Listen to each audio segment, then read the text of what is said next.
Before the video begins, prayers out to Tokyu Yongo, the Green Ranger from Tokyuger, as he is tested positive for COVID. Let us pray for him to have a healthy recovery. Hello and welcome to KamenRider Blackman.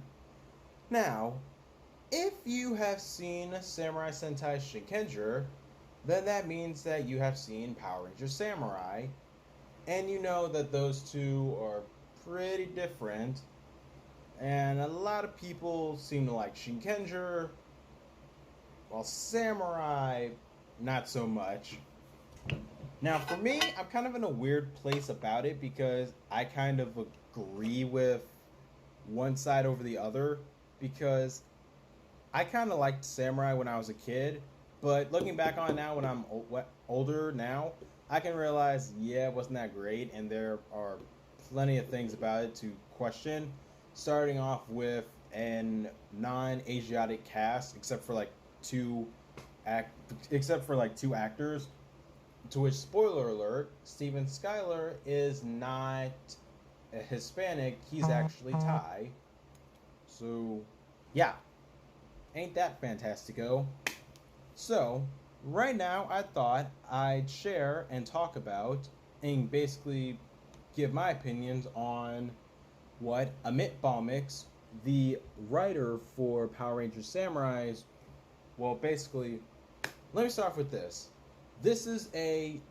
I'm going to read the original proposal for Samurai that was thought up by Amit Bhaumik, a former writer for Power Rangers. And so, while reading this in advance before right now, I only got what's that word I'm looking for? The prologue, basically, of his proposal. Because it's basically just him basically talking about how he watched all of Shinkenger and having to fight with the network on how he would want to do things, and things turned out how they turned out. But what I haven't read was the first episode concept, to which I will be reading right now. So let's see. In 2010, on a typical sunny day in Stone Canyon, the rival city to Angel Grove, let's see here. In Stone Canyon, California, we open on a karate dojo. The dojo's two top students spar, expertly punching, kicking, and blocking. They are Mark Ozawa and Keiji Ayakawa. No, those seem like pretty Japanese names. The two fight to a draw as their sensei hands them a pair of Shinai wooden practice swords. Kenji is the superior swordsman and gets hit after hit on Mark until their sensei needs to intervene to prevent Mark from getting hurt. Suddenly, a tremendous earthquake rocks the city. Rising up from the earth, an enormous Japanese castle emerges upward in the center of the city. This is the Dread Castle, a foreboding haunted, nightmarish version of the Osaka Castle. Horns jut from the evil building, cackling winged creatures circle above, dark clouds overhead block out the sun. The city is in a panic at this otherworldly, fearsome sight. Interesting sight. Let's continue on, shall we?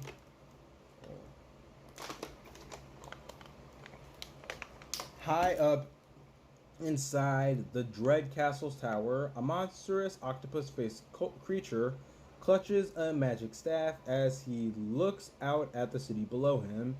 He is pleased that his magic was able to bring the Dread Castle to the human world. This is Octomancer. And I'm guessing this was the original idea for Octoroo, like the squid villain in the show. Let's see here.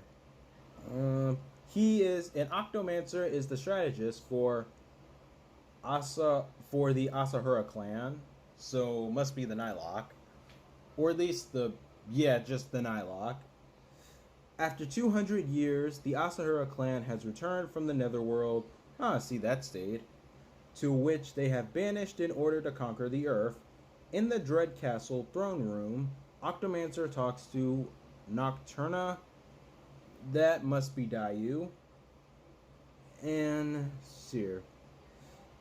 I'm sorry. Now I'm just skimming down until we get to Master Xandred. Holy fuck. Master Xandred's name is kept in this too. Like, no matter what, his name was going to be Master Xandred.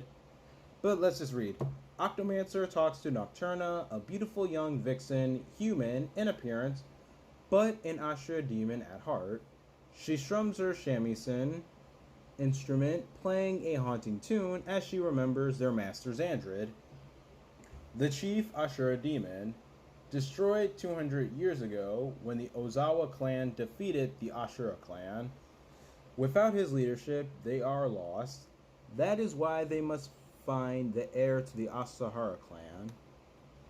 So this is what from what I'm getting right now, the Ozawa clan are the good guys. They must be the idea version for the Shiba clan, and the Asahara clan are the Nylok.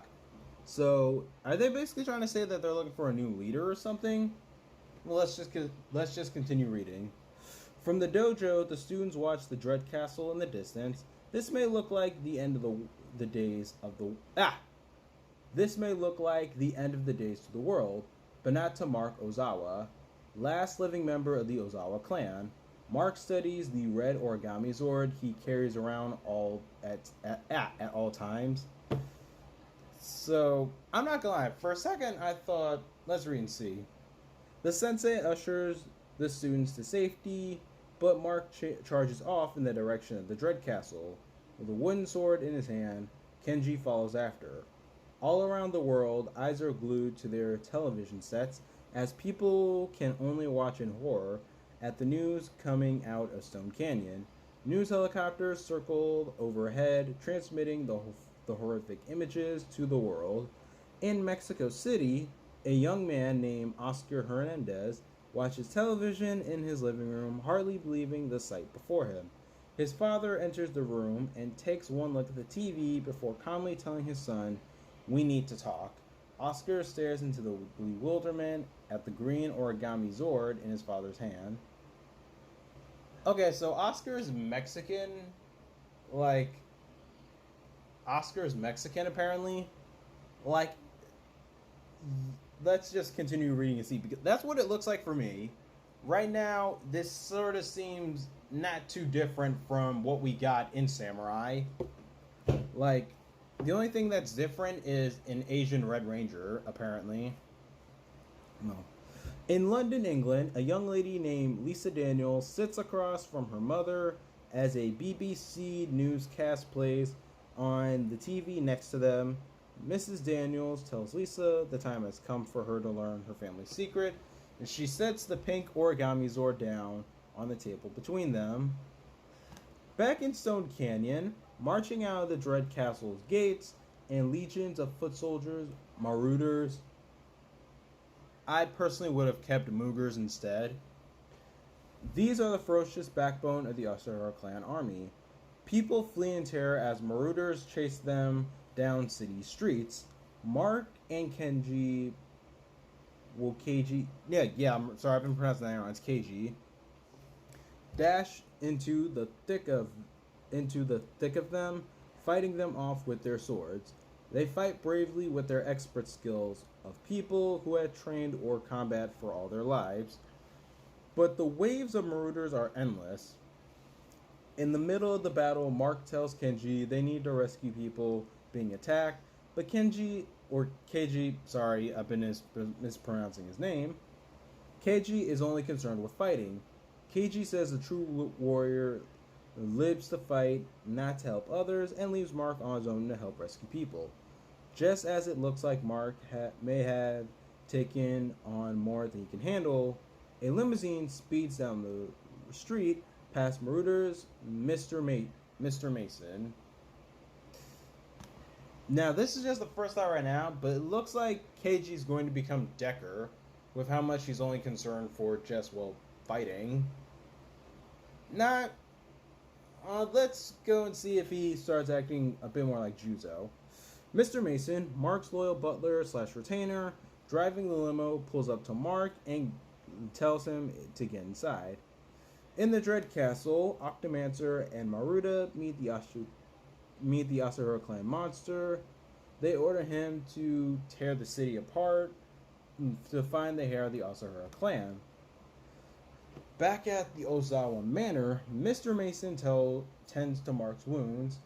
He chastises him for running off on his own to fight the Asahara clan. Mark says it's his duty as the head of the Ozawa clan. He has trained all his life for the day the Asahara might return to conquer the earth, just like his father and his grandfather did before him, all the way back to 18 generations. Mason has raised him for years, ever since Mark's father's tragic passing. Mr. Mason reminds him that he has prepared for this day, so have the Ozawa clan retainers. After the defeat of Master Xandred and the Asahara clan invasion 200 years ago, on the fields of western Japan, the Ozawa clan retainers split up and scattered across the world to keep the teachings of calligraphy power secret and safe from falling into the wrong hands. Okay, at least we're kind of getting backstory that this was sort of like a one clan thing that broken up, and maybe people got married into family and Japanese culture and whatnot there. At least they're giving backstory to it as opposed to samurai just this first episode. Anywho, let's see here. Let's see here. Calligraphy power is the magical technique of the Ozawa clan, whereby drawing magical words in Japanese, they can make the impossible happen. There are others like Mark that have trained for generation to generation, waiting to answer the call to arms to once again fight for the Ozawa family. That should be the Asahura clan ever returning to endanger the world. Now, I'm sorry going all over the place right now with missing words. But so far, this is being pretty similar to Samurai. Like, I'm really not finding anything too different. Like, and everyone, like, literally, I'm finding nothing too different here. Except for there's one actual Asian Red Ranger. Everyone else is, well, by this story's confirmation, mix. Let's see here. And now we're just up to Emily. And okay, here's something that's interesting. For this person that's apparently supposed to be Emily, like, okay, here's the sentence I'm reading. Or at least sentence I have. On a farm in rural Austria, a young lady named Iris Hansel stares in disbelief at a yellow origami Zord as her parents share the family secret. And apparently she never knew she was part Japanese. Like, yeah. Okay, but here's what's so interesting. So far, we've gotten red, green, pink, and yellow. I wonder, and now we're up to blue. And let's see here. In England. Okay, yeah, blue is from Nigeria. And just, yeah, blue's from Nigeria. He gets his Dragon Zord. I'm not gonna lie, this clan went separated pretty hard from each other. Then again, over time and whatnot. Let's see here. Yeah, this is literally no different from Samurai at all from how we have it. Like, everyone from different corners from wherever come together. They're Samurai. Now it's time for them to regroup. And what a shock, the Red Ranger is saying that he doesn't need help from strangers. Okay, here's another thing too. He basically doesn't want help from strangers. And shock of all shocks, the butler summons the other rangers anyway, and still threw a freaking bow and arrow. Ugh. It's all. But I will give credit where credit is due. it's in Stowe Canyon, the rival city to Angel Grove and from Mighty Morphin. So that's something. It's oh okay, but here's something. The Samurizers will have been called Samurai Morphers. So yeah. So yeah, this is really no different than from how we would have gotten. This is really no different from how we've actually gotten Samurai. Like, yeah. The only thing different here is that, well, everyone here is of different ages, so not everyone's a teenager or even a teenager at all. Let's see here, like, Red Ranger's 20, Pink Ranger's 19, the Blue Ranger is 21 and the oldest. The Yellow Ranger is 17 and the youngest, and the Green Ranger is 18. And they're all pretty much the same. And what a shock, too. Freaking, oh, holy crap, here's something really. Apparently, Bulk would have had a son, and they would have both been part of the Ozawa clan as, like, I guess. Okay, let me read this. Like, Bulk still would have been the story no matter what. Let's see here. It says he's an ally to the Ozawa clan from Angel Grove. Earnest but foolish. Sushi. Okay, so Bulk would have been a sushi chef, apparently. Because Bulk would definitely know a thing or two about sushi. Like. And yeah, like what it says here. Bulk has a son. And yeah. Okay, well, here's something that's at least different. If Bulk had had a son in Samurai, he would have been the Gold Ranger. Just like how with people would have thought Spike, Skull's son, would have become the Gold Ranger. Personally, I wouldn't want that, Spike becoming the Gold Ranger, because Spike comes off as and kind of as an idiot. So, no. But Bulk's own son becoming the Gold Ranger. Just, okay, that's wow. Just, and yet that never happened. Just, wow.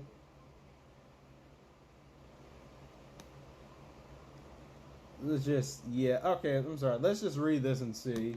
Now let's read about, alright, we've talked about the Rangers, the Bulk, his son being the Gold Ranger. Okay, here's who would have been the female Red Ranger. Allison Ozawa, who would have been the Red Ranger's cousin. So, yeah.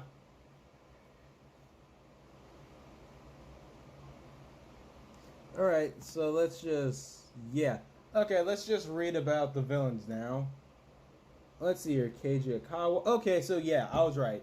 Like, the rival for Mark, he would be Decker. Yeah.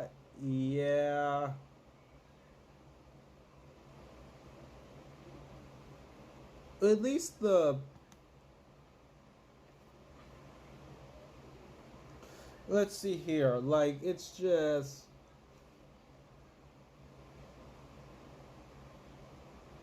Okay, well, the episodes are at least different. Like, there's ongoing.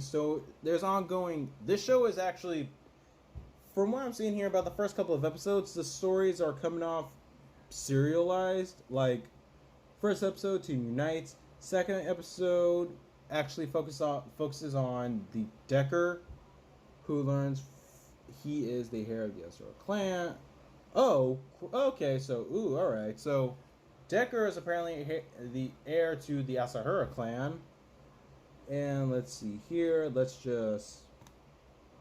here. The heir to the... Let's just read episode 2 for a second. Keiji Akawa, Mark's rival, learns he is heir to the Asahara clan and takes his place as master of the Dread Castle.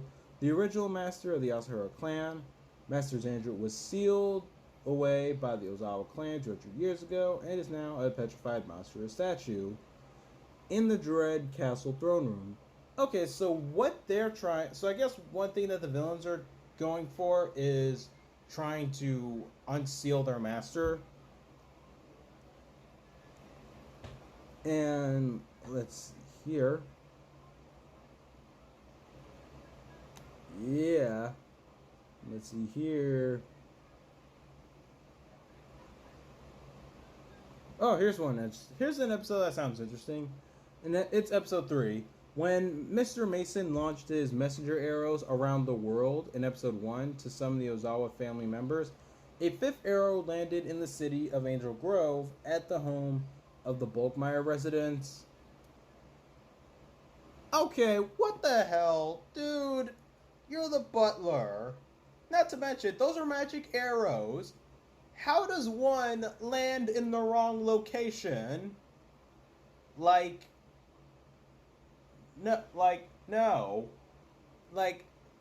I'm being dead serious here. Because of that, because of that, how about instead of freaking launching arrows, you send an email to everyone, make a group chat. You can't, actually, I don't know, you probably would screw up a group chat too, adding in one extra person who just shouldn't be involved. Well, let's just read. Learns his surprise that he is a distant descendant.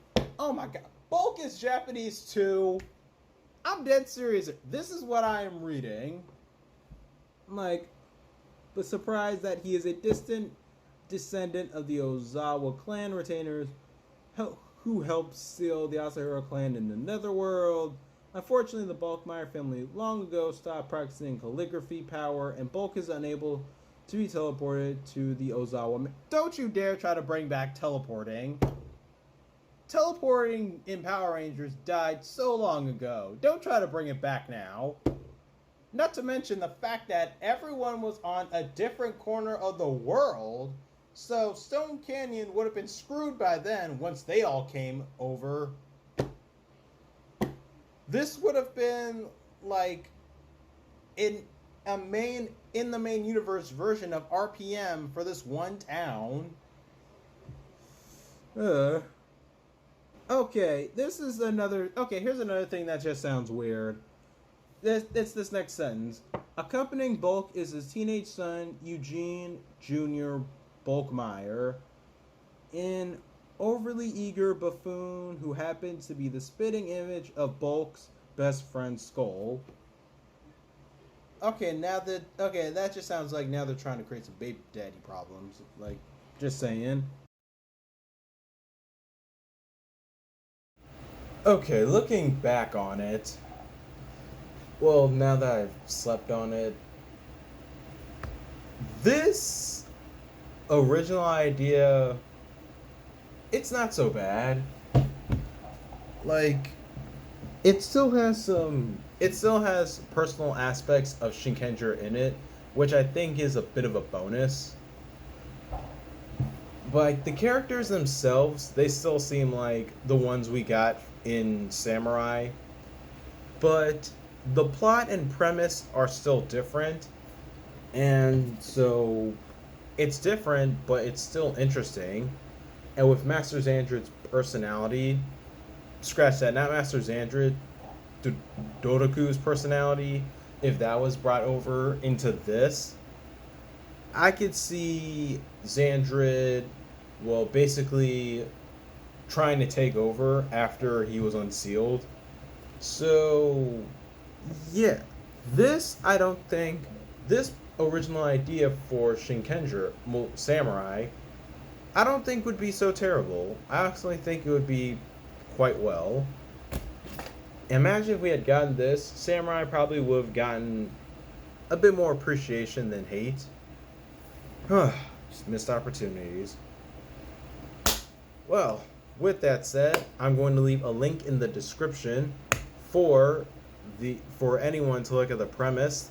Amit Bhaumik's proposal for themselves to see if they would like it or not. And with that said, I need a cup of water. Like and subscribe. I'm going to go get that cup of water. Hopefully I manage to put out another video today, or at least start another one. To quote Marcus Digital, get out of here, bitch. Get out of here, bitch.